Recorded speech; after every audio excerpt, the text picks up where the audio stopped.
I'm Emma Mitchell, 22 years old, and the day I became valedictorian should have been the proudest moment of my life.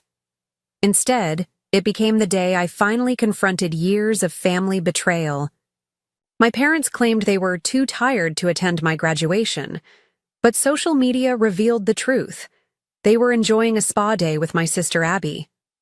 For years, I'd swallowed my pain, focused on academics, and tried to earn the love that should have been freely given. But that day, standing at the podium, something inside me finally broke free. Before I tell you how my sister ended up crying in that parking lot, let me know where you're watching from and hit that subscribe button if you've ever felt invisible in your own family. Growing up as the academically focused older daughter in the Mitchell family wasn't easy. From my earliest memories, I always felt like I existed in the shadow of my younger sister. My parents, Michael and Catherine Mitchell, were successful, professionals with impossibly high expectations. Dad ran his own accounting firm while Mom was a real estate agent who specialized in luxury properties. They provided everything materially: nice house in the suburbs, private school education, piano lessons, but emotional support was distributed with striking inequality. My sister, Abigail Abby Mitchell, younger by 3 years, seemed to effortlessly capture our parents' attention and affection from the moment she was born. Where I was serious and studious, Abby was bubbly and beautiful. Where I was awkward and introverted, she was charismatic and popular. It wasn't Abby's fault, not really, but the pattern was established early and only deepened as we grew up. I remember my 8th grade science fair vividly. I had spent months researching the effects of different fertilizers on plant growth, creating detailed charts, and preparing my presentation. I won first place, earning a spot in the regional competition. That same weekend, Abby had participated in a beginner's dance recital. She wasn't particularly talented at dance. She'd only started lessons a month prior, but she enjoyed it. When we arrived home that evening, my blue ribbon was acknowledged with a distracted, "That's nice, Emma," while my parents spent the entire dinner gushing about Abby's participation trophy and how graceful she looked on stage. They hung her recital photo on the refrigerator, but my science fair certificate was tucked away in a drawer. This wasn't an isolated incident. As the years passed, the pattern became painfully predictable. My parents missed my debate competitions, where I regularly placed first, citing work commitments, but somehow cleared their schedules for every single one of Abby's cheerleading events. Family vacations were always planned around Abby's social calendar, even if it meant conflicting with my academic commitments.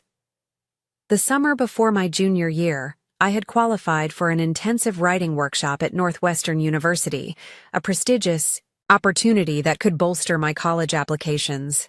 My parents scheduled our family trip to the Bahamas during the exact same week. When I pointed out the conflict, my father shrugged and said, "Well, you can always find another workshop, but Abby already made plans with her friends to come along." I stayed home alone for a week while they enjoyed white sand beaches.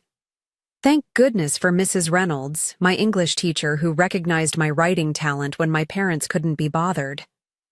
She was the one who suggested I apply for that workshop in the first place. When I couldn't attend, she arranged for me to shadow a local journalist instead. "Your words have power, Emma," she told me. "Don't let anyone dim your light." Those words sustained me through high school when parental validation was scarce. College was my escape. I chose a university 4 hours away, close enough to visit occasionally, but far enough to build my own life. There I met Jessie, my freshman roommate, who quickly became the sister I'd always wished for. Where Abby and I had grown further, apart over the years, compelled by our parents' obvious favoritism, Jessie and I connected immediately. She came from a large, loving family and couldn't understand why my parents rarely called or visited. "They're just busy," I'd say, the excuse rolling off my tongue from years of practice. Jessie would give me that look, part sympathy, part outrage, but never pushed. Then I met Tom in my sophomore American literature class. We bonded over our shared love of Steinbeck and coffee strong enough to dissolve a spoon. He was the first person who made me feel truly seen. You know you deserve better, right? He asked after witnessing a particularly dismissive phone call with my mother. I didn't know how to respond. The concept was so foreign to me. I had built my entire identity around academic achievement, hoping that if I collected enough awards, degrees, and accolades, my parents might finally notice me. It became my coping mechanism, my way of proving my worth. Each perfect test score, each academic honor was another piece of evidence that I mattered, that I deserved space, attention, love. My first semester of college tested this coping mechanism severely. Removed from the familiar structure of high school and facing more challenging coursework, I struggled academically for the first time.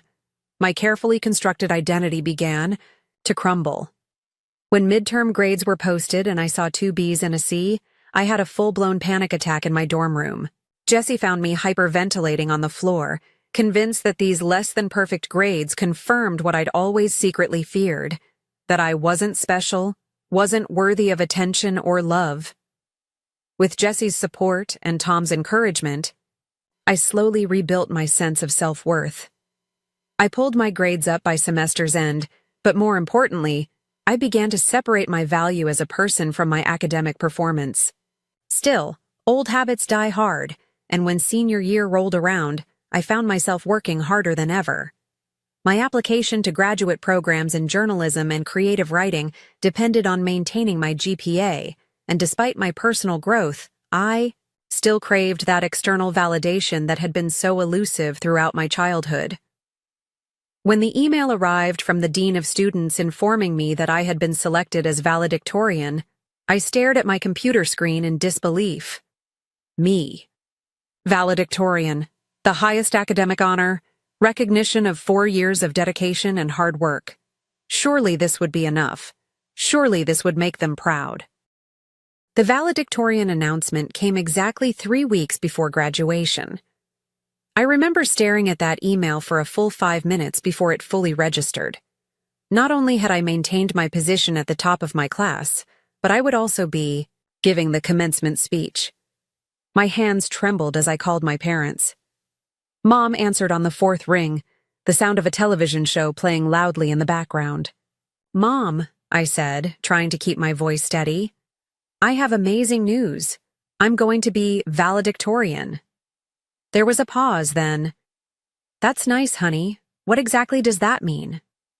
I explained patiently, even though we'd attended my cousin's graduation 3 years earlier where the valedictorian role had been thoroughly discussed. "Well, congratulations," she said, but then immediately shifted gears. "Did you hear Abby got invited to Jennifer Lawrence's stylist's assistant's birthday party? She's networking with such important people in the fashion industry." Before I could respond, she was calling out to my dad. "Michael, Emma's got some school news. She's valid something. Valedictorian, Mom. It means I had the highest GPA in my graduating class." I heard my dad's muffled voice in the background, then Mom again. "Your father says congratulations. When's the ceremony again?" I swallowed my disappointment at their lackluster response and focused on the logistics. "May 15th at 11 a.m. I'll be sending formal invitations, but I wanted to tell you personally." After hanging up, I threw myself into creating special handwritten invitations. I spent an entire evening on them, using the calligraphy skills I'd taught myself during freshman year. Each invitation included a personal note. For my parents, I wrote about how much it would mean to have them there for this milestone. The following weekend, I drove the 2 hours home to deliver the invitations in person. I'd timed my visit to coincide with dinner, hoping for a warm family evening. As usual, my hopes were quickly dashed. Abby dominated the conversation with stories about her fashion internship and the almost famous people she'd met. My mother hung on every word while my father nodded appreciatively between bites of pot roast. When I finally managed to present my carefully crafted invitations, my father glanced at his and said, "You drove all this way just to give us these? You could have mailed them." My mother at least had the grace to thank me before setting her invitation aside to continue asking, "Abby, about some celebrity sighting?" Before I left that evening, I confirmed once more. So you'll both be there, right? May 15th at 11. The ceremony should last about 2 hours. My father nodded absently. Yes, we've got it marked down. Wouldn't miss it, Emma. That single statement, wouldn't miss it, fueled me through the next 2 weeks as I worked on my valedictorian speech. I wanted it to be meaningful, not just the typical platitudes about futures and potential. I wrote about resilience, about finding your voice even when it feels like no one is listening. Mrs. Reynolds, now retired but still my mentor, helped me refine it during weekend practice sessions at a local coffee shop. "This is beautiful, Emma," she said, after my 3rd revision. "Your parents are going to be so proud." I nodded, wanting desperately to believe her. 3 days before graduation, my phone rang. It was my father. Something in his tone immediately sent warning signals through my body. "Emma, about the graduation ceremony," he began, his voice carrying that particular blend of dismissiveness and impatience I knew all too well. "Your mother and I have been thinking, and with all the traffic and the long ceremony, well, we're just too tired to make the trip." Too tired? The words hit me like a physical blow. "Too tired?" I repeated. "But you promised. I'm valedictorian. I'm giving the speech." "Yes, and we're very proud," he said, though his tone conveyed anything but pride. "But we've had a very busy month, and we have other commitments to consider." In the background, I could hear my mother calling something about appointments and schedules. "What other commitments?" I asked, my voice barely above a whisper. "Just various things," he replied vaguely. "You know how it is. Your aunt might be able to come, though. I'll have her call you." Before I could protest further, he ended the call with a quick, "Gotta go. Good luck with the speech. Take pictures." I sat in my dorm room, phone still clutched in my hand as the reality sank in. They weren't coming. The highest achievement of my academic career, possibly the most important day of my life thus far, and they couldn't be bothered to drive 2 hours because they were too tired. The tears came without warning, hot and furious. I curled into a ball on my bed, shoulders shaking with silent sobs. That's how Jessie found me an hour later, tear-stained and hollow-eyed. "They're not coming," I told her, voice ragged. "They said they're too tired." Jessie's expression shifted from concern to outrage. "Too tired? For their daughter's graduation where she's freaking valedictorian? Are you kidding me?" Tom arrived shortly after, having received Jessie's SOS text. He sat beside me on the bed, his hand warm on my back. "I'm so sorry, Em. There's no excuse for that." That night, the 3 of us sat in my dorm room revising my speech. "You should call them out," Jessie suggested, fierce loyalty burning in her eyes. "Tell everyone how they couldn't be bothered to show up." Tom was more measured. "It's your speech, Emma. Whatever you decide to say, we're behind you 100%. I stared at my carefully crafted words about resilience and finding your voice. They felt hollow now, performative. But as the initial shock and hurt began to subside, a new emotion took its place: determination. My parents might not be there to witness my achievement, but that didn't diminish its value. I would make this graduation special, despite their absence. I went to bed that night, having decided to stick with my original speech. I wouldn't let their rejection define this moment. Little did I know, the next morning would bring a revelation that would change everything.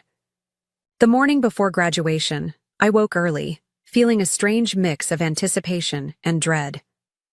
Habit led me to check social media while still in bed, scrolling through last-minute congratulations from classmates and distant relatives. That's when I saw it. My finger froze mid-scroll over an Instagram story posted by my sister just 3 hours earlier. Abby, smiling widely, held up a champagne flute, flanked by our parents who were also holding glasses. The caption read, "Family Spa Day. So needed this." I blinked, certain I was misreading. But the timestamp was clear, 2:13 a.m., meaning they had posted this the night before. While I was crying in my dorm room over their supposed exhaustion, they were planning a spa day with Abby. My hands trembling, I swiped through the rest of Abby's story. Photo after photo showed them enjoying massages, facials, and a lavish lunch at an upscale restaurant I recognized from their city's downtown area. In one particularly painful image, my mother and Abby posed in matching plush robes. My mother's, arm around Abby's shoulders, both beaming at the camera. The caption, "Mother-daughter goals." Below it, my mother had commented, "Best day with my baby girl." The betrayal cut so deep I could barely breathe. It wasn't just that they weren't coming to my graduation, they had flat out lied about being too tired. They weren't tired at all. They simply preferred to spend the weekend pampering my sister. I took screenshots of everything and sent them to Jessie with no comment. Her response was immediate. "Those manipulative liars. Emma, I'm so sorry." But sorry didn't begin to cover the hollowness expanding in my chest. This wasn't just another disappointment in a lifetime of disappointments. This was confirmation of what I'd always suspected, but tried to deny. I simply didn't matter to them as much as Abby did. I tried calling my sister, fingers jabbing at the screen with more force than necessary.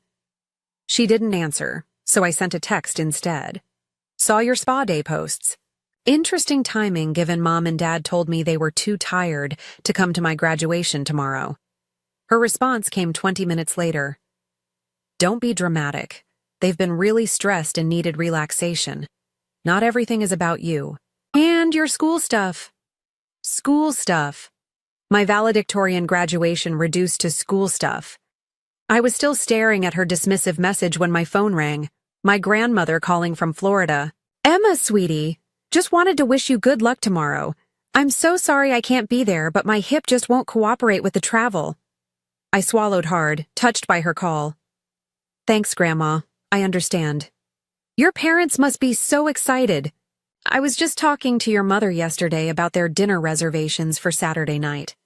Some fancy place Michael's been wanting to try, apparently." The pieces clicked into place. Not only were they having a spa day, but they had dinner plans for the entire weekend. They were having a full family weekend, minus one family member. Me. "Dinner reservations?" I asked, voice tight. My grandmother hesitated, sensing she'd said something wrong. "Oh, I thought you knew. They mentioned having a nice family dinner after your sister's—" Oh dear.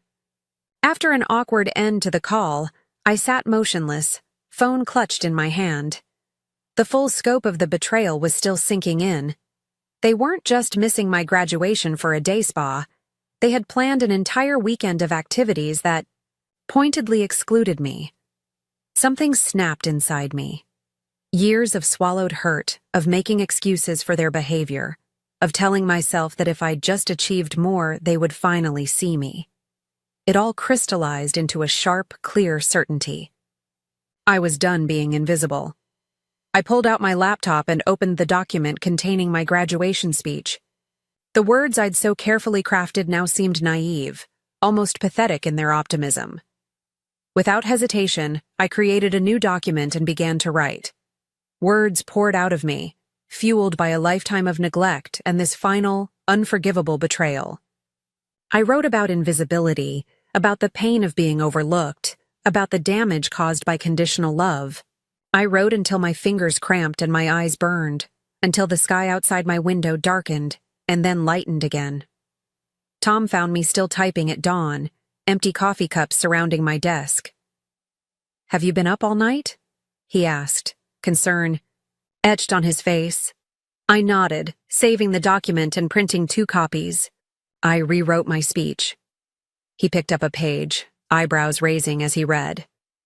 "Emma, this is raw, really powerful, but are you sure? This could have serious consequences for your relationship with your parents." I met his gaze steadily. "What? Relationship? The one where I'm an afterthought? The one where they lie to my face?" Tom sighed, running a hand through his hair. "I get it. I do. And you have every right to be angry. Just Be sure this is what you want. Once you say these things publicly, you can't take them back. His concern touched me, but my resolve didn't waver. I tucked both versions of my speech into my graduation folder. I've been invisible my entire life, Tom. Tomorrow they'll finally see me. Even if they weren't physically present, I knew how these things worked. The ceremony would be live-streamed. Someone, my aunt, a family friend, my grandmother, would watch, and they would tell my parents. For once, they would have to acknowledge my pain. They would have to see me. Graduation morning dawned bright and clear, a postcard-perfect May day that seemed to mock my inner turmoil. Jessie was already up when I emerged from a fitful sleep, arranging breakfast on our small dorm room desk, coffee, muffins, and fresh strawberries. "Fuel for the valedictorian," she announced with forced cheerfulness. I managed a smile, appreciating her effort even as anxiety knotted my stomach. We got ready together, her chatter filling the silence as I carefully applied makeup, determined not to look as emotionally wrecked as I felt. The graduation gown was unflattering on everyone, boxy and shapeless, but I took extra care with my appearance underneath, a new navy blue dress I'd splurged on weeks ago, when I still believed my parents would see me wear it. Tom arrived as we were pinning our caps in place, carrying a bouquet of sunflowers and a small wrapped package. "You look amazing," he said, kissing my cheek. "These are for you. Open the gift later, when you're alone." I hugged him tightly, grateful beyond words for his steady presence. As we were preparing to leave, a knock at the door surprised us. Mrs. Reynolds stood in the hallway, elegant in a floral dress, her silver hair swept into a chignon. "I hope I'm not intruding," she said, but I couldn't miss my star pupil's big day. Tears sprang to my eyes as I hugged my former teacher. "You came all this way?" 4 hours in the car with my husband snoring beside me, she confirmed with a wink. "Wouldn't have missed it. And I brought you something." She handed me a small velvet box. Inside was a silver pen, obviously antique, with delicate engravings along the barrel. "It was my grandmother's," Mrs. Reynolds explained. "She was a journalist.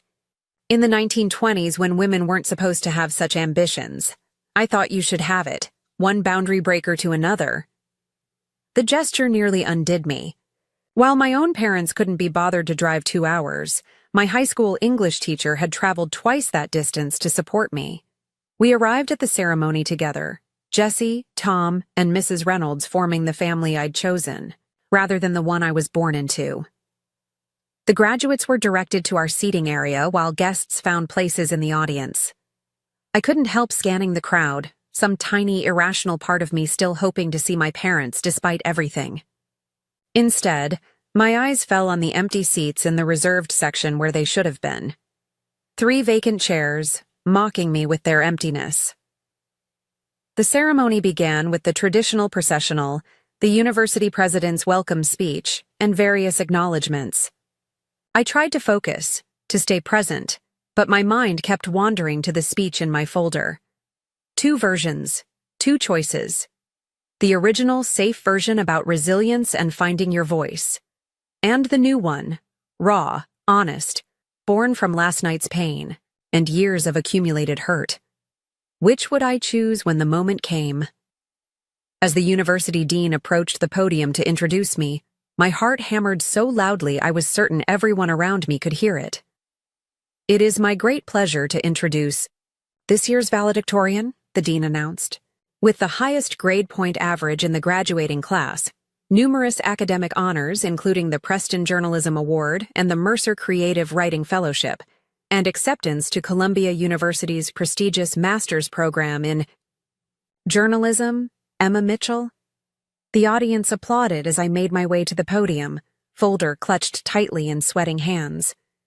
I glanced at the camera set up for the live stream, knowing that somewhere, someone connected to my family might be watching. I pulled out both versions of my speech, setting them side by side on the podium. Looking out at the sea of faces, supportive friends, proud families, faculty members who had guided my academic journey, I made my decision. 4 years ago, when we started this journey, I began, pushing the original speech aside. Many of us came here searching for something. Knowledge, certainly. Skills, of course. But for many of us, myself included, we were searching for visibility. My voice grew stronger with each word as I abandoned the script I'd rehearsed for weeks and spoke from the heart. We wanted to be seen, to matter, to have our efforts acknowledged and our presence valued. I stand before you today as your valedictorian, an achievement that represents countless hours of work, sacrifice, and perseverance. But I also stand before you as someone who has learned that external validation, grades, awards, even this tremendous honor, cannot fill the void left by those who should see you but choose not to. A hush fell over the crowd as they realized this was not the typical inspirational graduation speech. In the audience, I could see Jesse nodding encouragement, Tom leaning forward intently, and Mrs. Reynolds watching with quiet pride.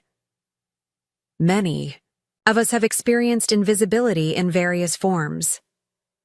Perhaps you weren't the favorite child. Perhaps your accomplishments were minimized while others were celebrated. Perhaps you were told, explicitly or implicitly, that your best was never quite good enough. Heads nodded throughout the audience. This was resonating with more people than just me. I spent years believing that if I just achieved more awards, higher grades, prestigious positions, I would finally be seen. That the people who should love me unconditionally would finally acknowledge my worth. What I've learned, what this university experience has taught me, is that visibility begins with seeing yourself clearly first. The words flowed from some deep, honest place within me, unleashed after years of restraint. I spoke about finding true connection with friends who celebrated rather than diminished my successes. I talked about mentors who saw potential where family saw only ordinariness. And then I reached the climax of my speech, the words I'd written in the darkest hours of the night. Today, as I look out at this audience, I see empty seats where my family should be. They told me they were too tired to attend, though social media reveals they found energy for other celebrations this weekend. A murmur ran through the crowd. And that's okay, because their absence has taught me the most valuable lesson of all, that I am enough, with or without their validation, that my achievements are worthy of celebration, even if they're not the ones doing the celebrating. I looked directly into the live stream camera, knowing my words might eventually reach them. So, to everyone who didn't show up, not just today but throughout my life, this one's for you. Not as an act of anger, but as a declaration of independence. Your absence defined my past, but it will not determine my future. The silence was absolute for 3 heartbeats before the audience erupted. My fellow graduates stood, applauding with a ferocity that suggested many of them had felt invisible, too, at points in their lives. Faculty members nodded, some wiping away tears. Mrs. Reynolds was openly crying, her phone held up to record the moment. I returned to my seat in a daze, the remainder of the ceremony passing in a blur of handshakes and diploma covers. After the recessional, I was surrounded by classmates and professors offering congratulations, not just on the academic achievement, but on the courage of my speech. "You said what so many of us have felt," one classmate told me, eyes bright with emotion. "Thank you for being our voice today." The university president himself shook my hand and said, "That was not what I expected, Ms. Mitchell, but it was exactly what needed to be said." Through it all, I felt a strange lightness. The hurt remained. How could it not? But speaking my truth had released something that had been trapped inside me for years. My phone was already buzzing with notifications. The speech had clearly made an impression, and the university's social media accounts were sharing clips. I ignored the devices for now, choosing instead to celebrate with the people who had shown up for me. Jesse, Tom, and Mrs. Reynolds took me to lunch at a nearby restaurant, toasting my achievement with sparkling cider and sharing their favorite moments from the ceremony. For a few hours, I allowed myself to simply enjoy their company and the accomplishment of graduation. pushing thoughts of my family to the background. But as the celebration wound down and we prepared to return to campus for final dorm checkouts, I knew the fallout was waiting. I just didn't expect it to begin in the empty parking lot of the auditorium, where I'd returned to retrieve the diploma cover I'd accidentally left behind. The post-graduation celebration at Giovanni's Italian restaurant was everything I could have wanted.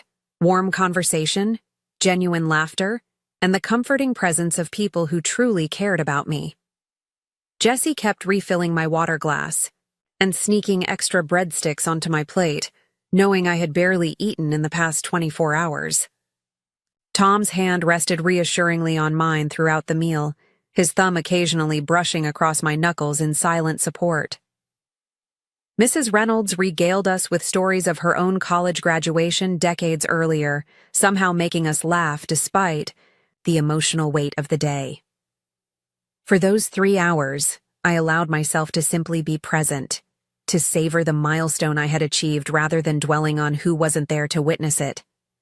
My phone, silenced and tucked into my purse, occasionally illuminated with notifications, but I ignored them all. This moment belonged to me and the family I had chosen. It wasn't until we were preparing to leave, settling the bill and gathering our belongings, that Mrs. Reynolds mentioned the online reaction. "Your speech is getting quite a bit of attention, Emma."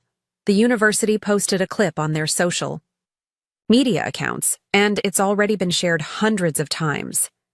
A flicker of anxiety rippled through me. "Have you seen any of the comments?" "Overwhelmingly positive," she assured me. "You struck a chord with a lot of people who have felt overlooked or undervalued. You gave voice to something universal." I nodded, still not ready to look at my phone. "I should get back to campus," I said. "I left my diploma cover in the auditorium and we need to finish clearing out our dorm room by 5. We said our goodbyes in the restaurant parking lot with promises to keep in touch. Mrs. Reynolds was driving back home that evening, but made me promise to call her the following week to discuss my upcoming move to New York for graduate school.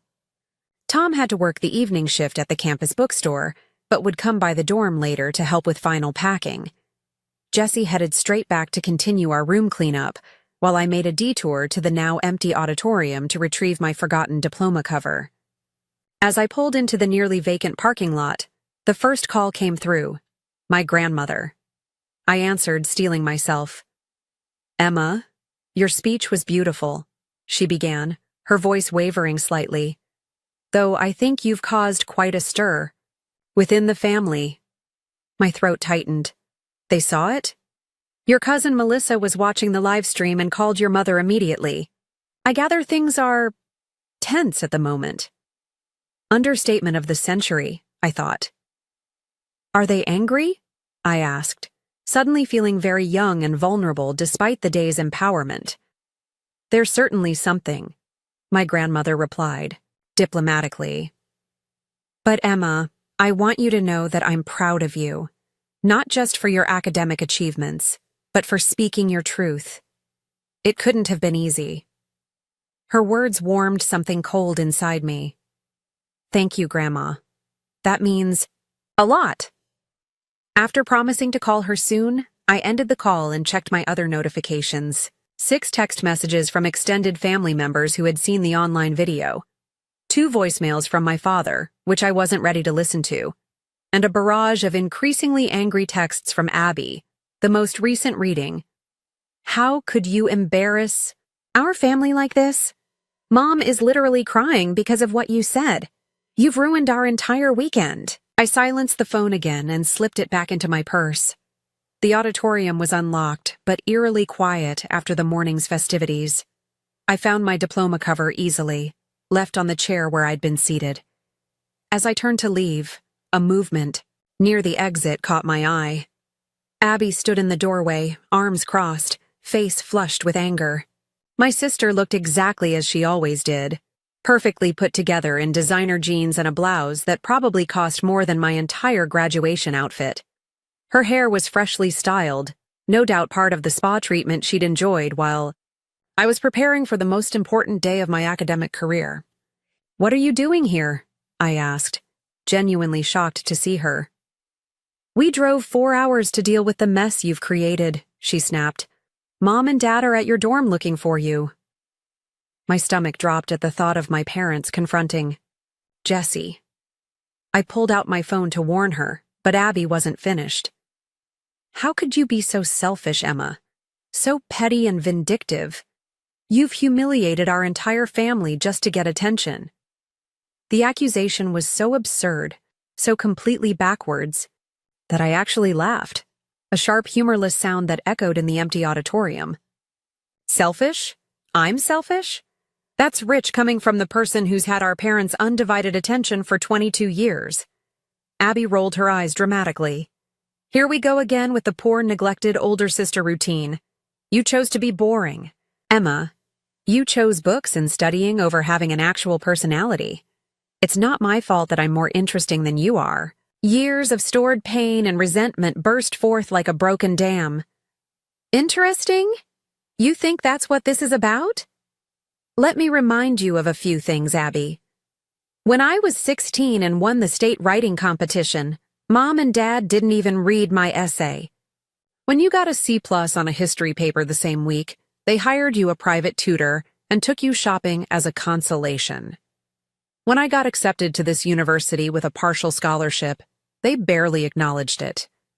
When you decided to take a gap year to find yourself in Europe, they funded the entire trip.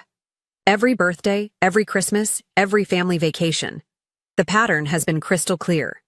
I wasn't asking for special treatment, just equal treatment. Abby's defensive posture faltered slightly. That's not fair. They've always supported you, too. Really? Name one time they prioritized me over you. One time they chose to attend. Something important to me if it conflicted with your schedule. She opened her mouth, then closed it again, unable to produce an example. They couldn't drive 2 hours to see me graduate as valedictorian, Abby. Valedictorian. But they had plenty of energy for your spa day. I pulled out my phone and showed her the screenshots of her own Instagram posts. You know what the worst part is? The lying. If they had just said, "We're choosing to spend the weekend with Abby instead," at least that would have been honest. Cruel, but honest. Instead, they said they were too tired while actually planning an entire weekend of activities that pointedly excluded me. Something shifted in Abby's expression, a flicker of doubt passing across her features. They didn't tell me they weren't going to your graduation. They just said they wanted a family weekend. Her voice trailed off as the implication settled. Family weekend. Without the entire family. We stood in silence for a long moment, the weight of years of unbalanced family dynamics hanging between us. When Abby spoke again, her voice was smaller, less certain. They always made it seem like you didn't want to be included, that you preferred books to family time, that you thought you were better than us with all your academic achievements. I shook my head in disbelief. Is that what they told you?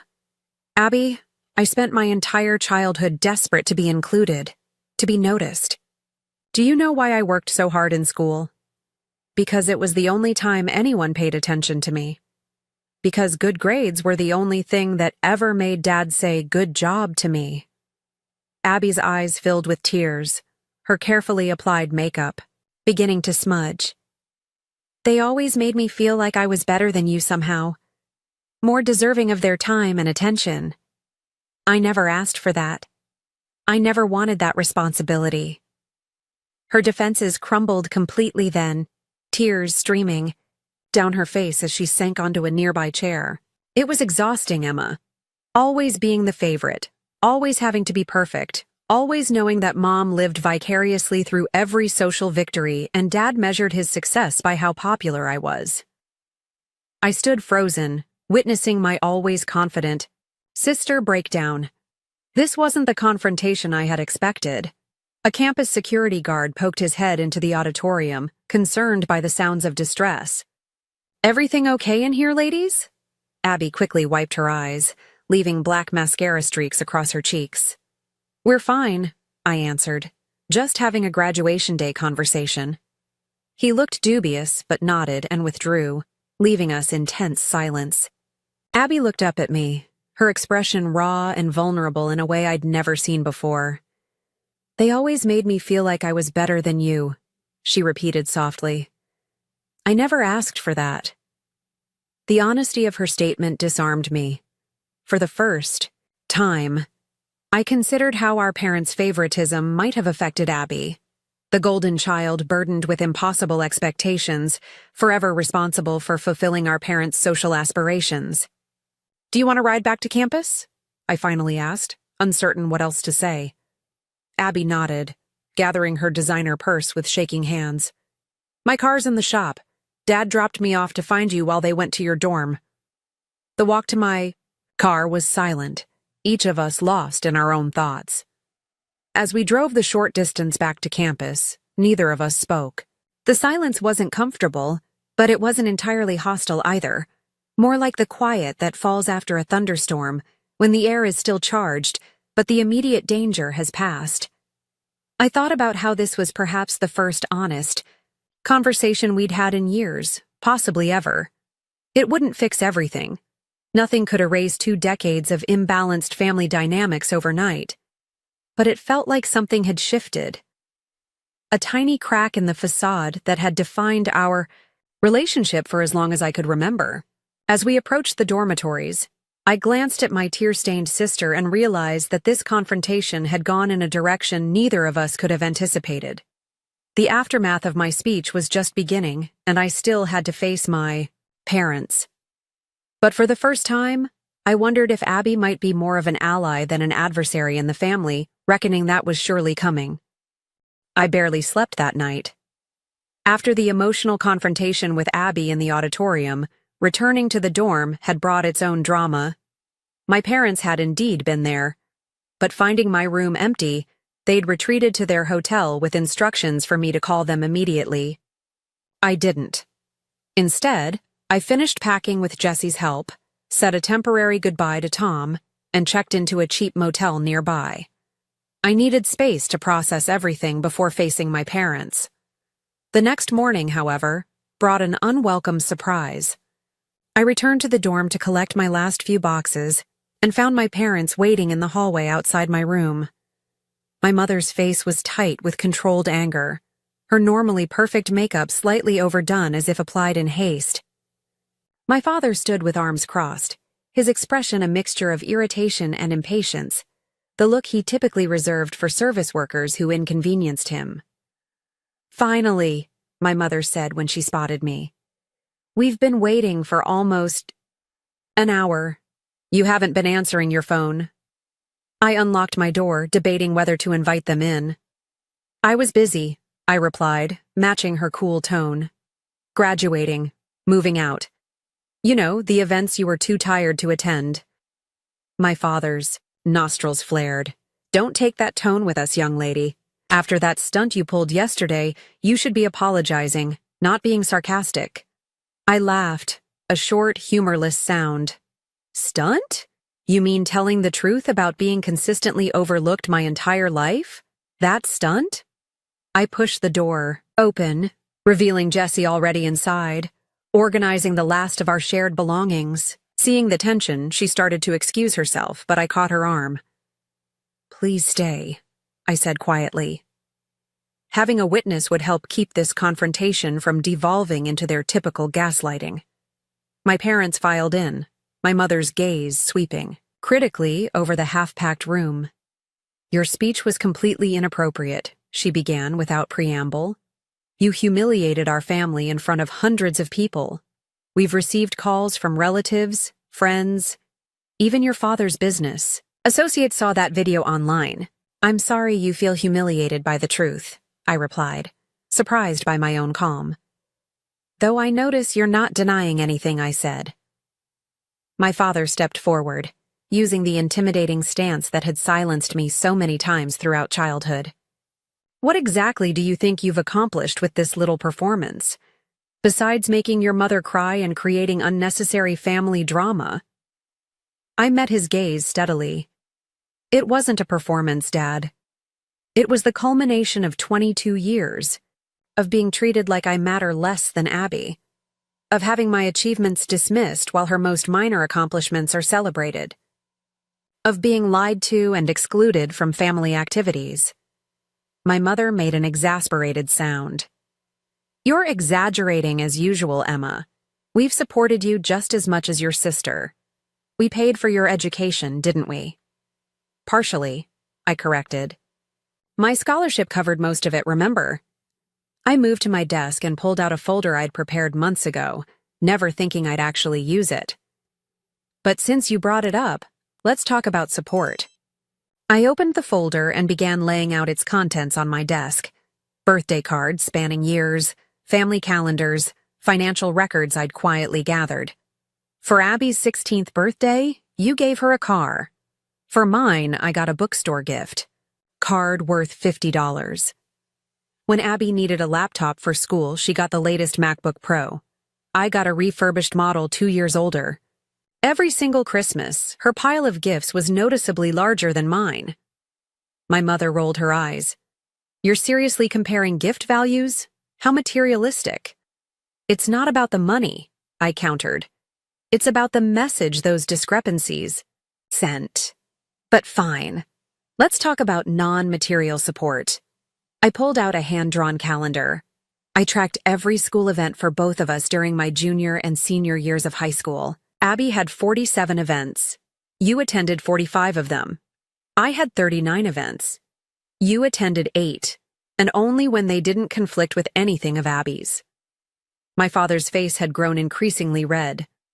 This is ridiculous. You kept records like some kind of prosecutor building a case against your own family? I kept records because you two gaslight me every time I bring up the disparity in how you treat us, I replied evenly. Just like you're doing right now. Jessie had moved to the window, trying to be unobtrusive but clearly uncomfortable with the confrontation unfolding. My mother noticed her discomfort and attempted to leverage it. This is a private family matter. Perhaps your friend should step out. No, I said firmly. Jessie stays. She's been more family to me these past 4 years than either of you. The words landed like a physical blow. My mother's face crumpled momentarily before she regained her composure. My father, however, only grew angrier. After everything we've done for you, he began, voice rising. We've sacrificed and provided, and this is the thanks we get? A public humiliation and now these baseless accusations? Something in his tone triggered a memory. My father saying almost the exact same words when I'd questioned why I couldn't attend an academic summer program while Abby was sent to an expensive performing arts camp. Suddenly, a pattern I'd never quite identified came into focus. This isn't about me at all, is it? I asked slowly. This is about you, Dad. Your own insecurities. You resent my academic success because it highlights your own unfulfilled potential. His face went from red to white in an instant. My mother stepped between us. Emma, that's enough. But the truth had crystallized with perfect clarity. You were the smart one in your family, weren't you, Dad? The one who was supposed to go to college, become something impressive. But you didn't. You settled for a solid but unexceptional career, and every time I achieved academically, it reminded you of your own disappointments. My father turned away, hands clenched into fists at his sides. His silence confirmed my theory more effectively than any denial could have. I turned to my mother. And you? The pretty, popular girl who peaked in high school. You live vicariously through Abby because she reminds you of yourself at her age. You pour all your unfulfilled social aspirations into her, dressing her up like a doll, pushing her to be everything you think you could have been. My mother's carefully constructed facade cracked. You have no idea what you're talking about, she whispered, but her voice lacked conviction. I have every idea, I countered. I've spent 22 years observing this dynamic. You're not subtle. A knock at the door interrupted our standoff. Abby stood in the doorway, eyes red-rimmed from crying, but her expression curiously determined. I thought I'd find you all here, she said, stepping inside without waiting for an invitation. Abby, my mother immediately brightened, reaching for her favorite daughter. We'll be done here soon, and then we can go to brunch as planned. Abby didn't move into our mother's embrace. Instead, she came to stand beside me, a gesture so unexpected that everyone in the room froze. Actually, Mom, I think we need to finish this conversation. All of us. My parents exchanged alarmed glances. This wasn't part of their script. Their daughters united rather than divided. There's nothing to discuss, my father said firmly. Emma is being dramatic and trying to make herself the center of attention, as usual. No, Dad, Abby replied, her voice stronger than I'd ever heard it when addressing our parents. Emma is telling the truth. You've always favored me, and we all know it. The silence that followed was absolute. My mother recovered first, laughing nervously. Abby, honey, that's not true. We love you both equally. Then why can't you name a single time you chose Emma over me? Abby challenged. Why can't you explain why you lied about being too tired for her graduation when you were actually planning a weekend of activities with me? My father tried a different approach. We're not having this conversation in a dormitory with an audience, he said, glancing pointedly at Jessie. This is family business. Fine, I said, surprising everyone. Jessie, would you mind giving us the room? I think my family needs to have an honest conversation for once. Jessie hesitated, clearly concerned about leaving me. Are you sure? I nodded, and she gathered her purse, squeezing my arm supportively as she left. When the door closed behind her, I turned back to my parents. Let me be very clear about something. I don't need your approval anymore. I don't need your validation or your attention or your love, though it would have been nice to have had those things growing up. What I do need is honesty. No more gaslighting, no more excuses, no more pretending that the favoritism doesn't exist. My mother sat heavily on the edge of my stripped bed. We never meant to make you feel less loved, she said, and I thought, I detected a hint of genuine remorse in her voice. You were always so independent, so self-sufficient. Abby needed us more. No, Abby interrupted. I didn't need you more. You needed me to need you. There's a difference. Our mother looked stricken. My father remained standing, physical discomfort radiating from his tense posture. What exactly do you want from us, Emma? An apology? Fine, we're sorry you felt neglected, but this public shaming was completely unnecessary. I didn't do it to shame you, I said truthfully. I did it because after 22 years of silence, I needed to speak my truth. And I think a part of me hoped that if I said it loudly enough, publicly enough, you might finally hear me.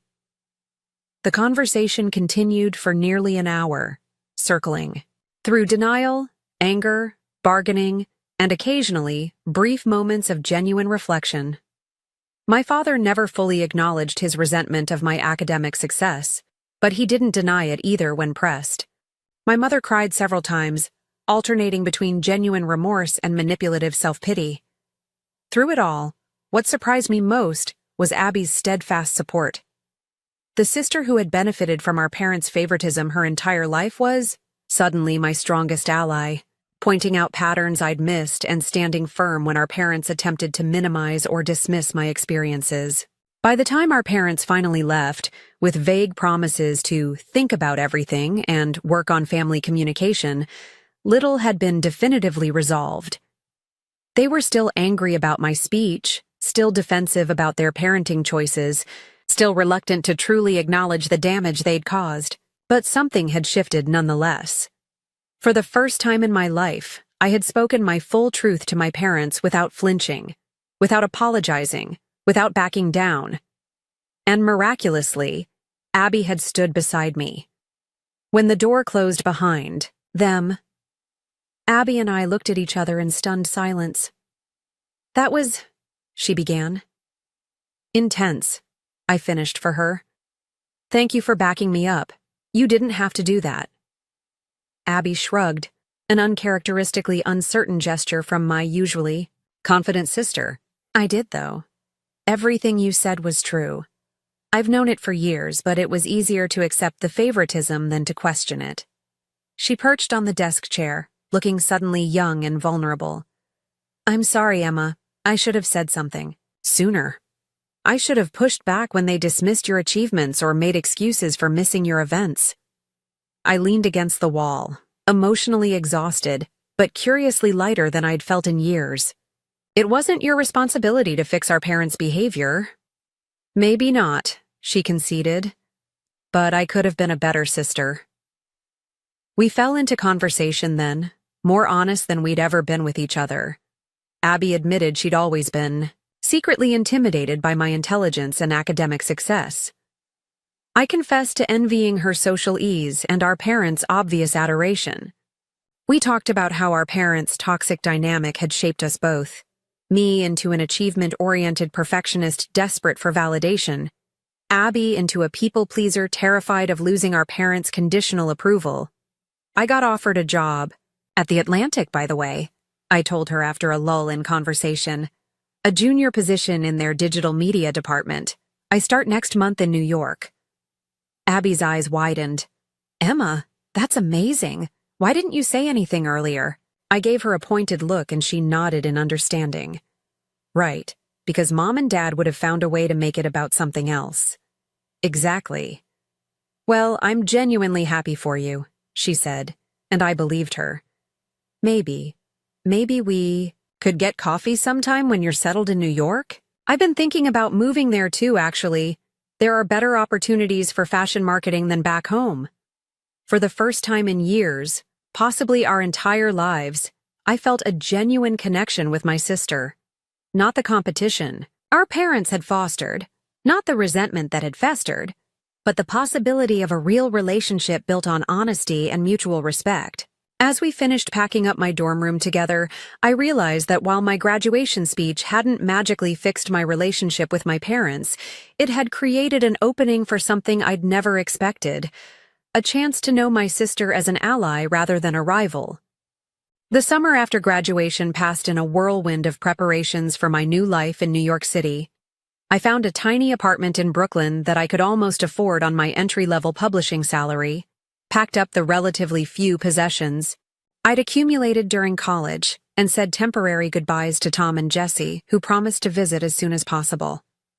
My parents called exactly twice during those 3 months, brief, awkward conversations filled with superficial questions about my moving plans and pointed avoidance of any mention of my graduation speech or our subsequent confrontation.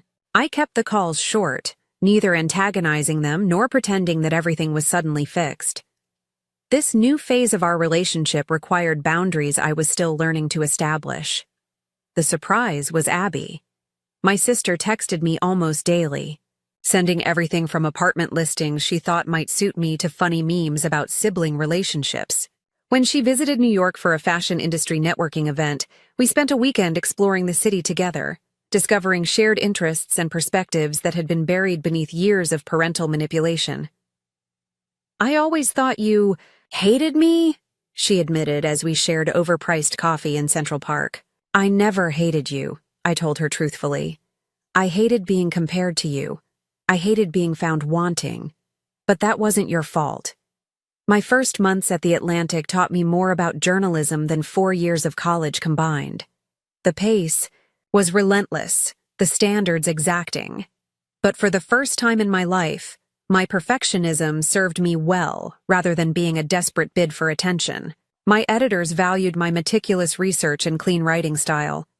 My colleagues appreciated my willingness to help with last-minute fact-checking.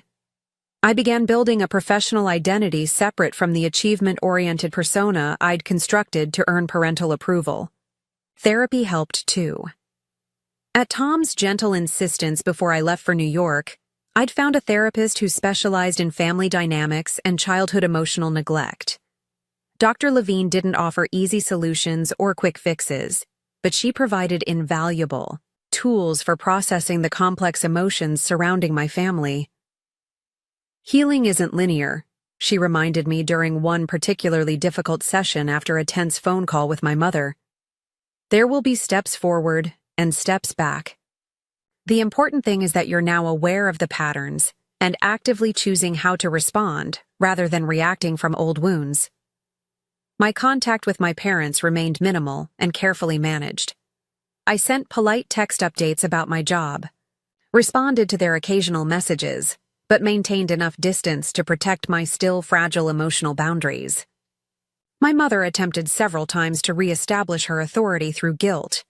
"We hardly hear from you anymore," or "after everything we've done for you." But I refused to engage with these tactics. My father, true to form, retreated into cool detachment, communicating primarily through my mother, except for the occasional work-related question disguised as fatherly interest. The first holiday season away from home was both liberating and disorienting. Jessie invited me to join her family for Thanksgiving, an experience that was eye-opening in its normalcy. Parents who asked their children questions and actually listened to the answers. Siblings who bickered but ultimately supported each. Other conversations that didn't feel like navigating a minefield. Christmas brought an unexpected development. A letter from my father, handwritten on his personal stationery rather than dictated to his assistant as most of his correspondence was. "Emma," it began without preamble, "I've been thinking about what you said at graduation and afterward. About my own academic disappointments and how they might have affected my relationship with you. While I don't agree with all of your characterizations, I recognize there may be some truth to your perspective. My father never attended my school events either. I told myself I was different, better, but perhaps I repeated more patterns than I care to admit. This isn't an excuse, merely an observation that has taken me months to acknowledge even to myself." The letter continued for 2 pages. Not quite an apology, but the closest my father had ever come to genuine self-reflection. It ended with an invitation. "If you're willing, I'd like to attempt a conversation without your mother present. Man to man, so to speak. There are things that might be easier to discuss directly." I read the letter several times, emotions cycling between cautious hope and ingrained skepticism. After discussing it with Dr. Levine, I agreed to meet my father during his upcoming business trip to New York. We met at a quiet restaurant near his hotel, the neutral territory making it easier to maintain my emotional equilibrium. The conversation was stilted at first, both of us falling back on safe topics like my job and his business. But as the meal progressed, something remarkable happened. My father began to talk about his own childhood, about the pressure he'd felt as the smart one in a blue-collar family, about his decision to abandon his academic dreams for the security of accounting.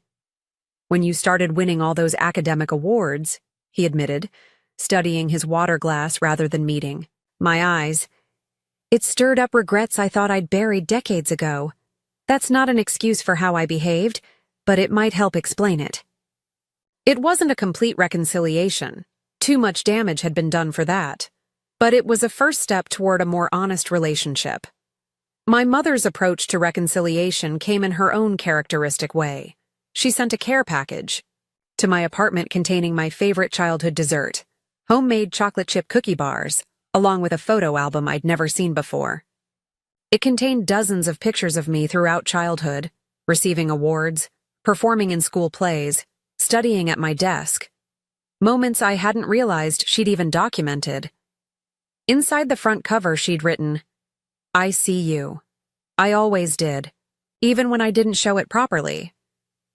Like my father's letter, it wasn't a full acknowledgement of the past or a promise to change. But it was a gesture that would have been unthinkable before my graduation speech forced our family's dysfunctional dynamics into the open. As winter melted into spring, I found myself blooming in ways I hadn't anticipated. Free from the constant striving for parental approval, I discovered interests and talents I'd never explored. A knack for photography, an enjoyment of rock climbing, a taste for spicy food my mother would have dismissed as too exotic. I built friendships based on genuine connection rather than convenience or strategic value. I even started dating again, though I remained in regular contact with Tom, our relationship evolving into something that defied conventional labels. Deeper than friendship, but allowing space for our individual journeys. Perhaps the most unexpected, Development was my growing passion for mentoring young writers. The Atlantic had a summer internship program, and I volunteered to help the college students navigate both the technical aspects of digital journalism and the emotional challenges of entering such a competitive field. "You're good at this," my supervisor commented after observing me work with a particularly anxious intern. "You have a gift for helping people find their voice." The irony wasn't lost on me, that after spending so many years struggling to be heard, I developed a talent for helping others express themselves. Almost exactly 1 year after my graduation, I received an email from the editor of a major literary magazine.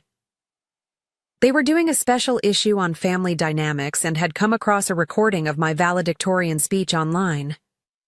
Would I be interested in writing an expanded essay based on those themes?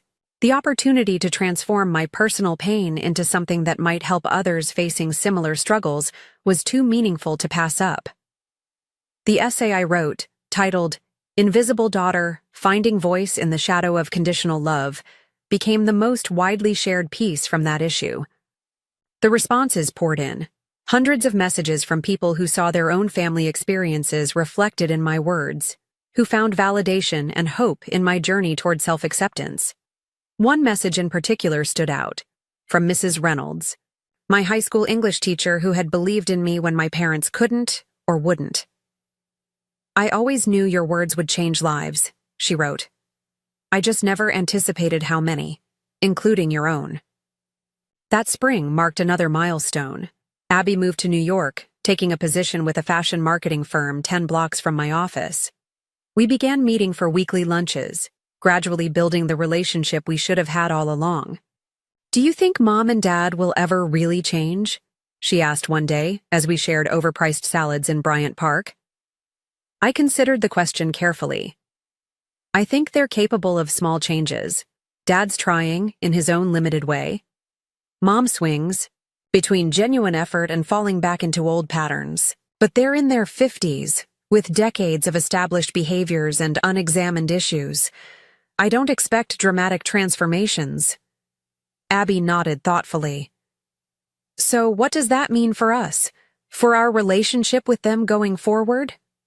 "I think it means we set clear boundaries. We accept whatever positive changes they can make without expecting them to become entirely different people. We build our relationship with each other separate from them, and most importantly, we break the cycle. We don't carry their dysfunction into our future families." That conversation crystallized the most valuable lesson I'd learned through this entire journey, that while we can't choose the family we're born into, we can choose how we respond to their limitations. We can choose to perpetuate unhealthy patterns or disrupt them. We can choose to remain trapped in roles assigned to us in childhood, or write new definitions of ourselves as adults. The healing wasn't complete. Perhaps it never would be entirely. There were still difficult phone calls with my parents, still moments when old hurts resurfaced, still times when I caught myself seeking external validation rather than trusting my inherent worth. But with each passing month, those moments became less frequent, less powerful. I was no longer the invisible daughter desperate to be seen. I had found my voice, and with it, a sense of peace I'd never thought possible.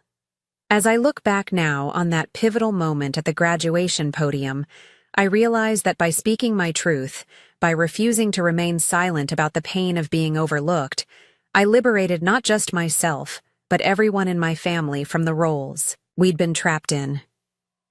Our relationships remain works in progress, but they're now built on honesty rather than pretense, on reality rather than carefully maintained illusions. So if you're watching this and recognize your own family in my story, if you felt invisible or secondary or somehow less worthy of love, I want you to know that your experience is valid. Your pain deserves acknowledgement. Your voice deserves to be heard. Sometimes the bravest thing we can do is speak our truth. Even when, especially when, it disrupts the comfortable lies we've been living with. Has your family ever made you feel invisible or less important? Share your experience in the comments below. If this story resonated with you, Please hit the like button and subscribe to hear more stories of transformation and healing. And if you know someone who might find comfort or courage in these words, share this video with them. Thank you for listening to my journey, and remember, you deserve to be seen, to be heard, to be valued, exactly as you are.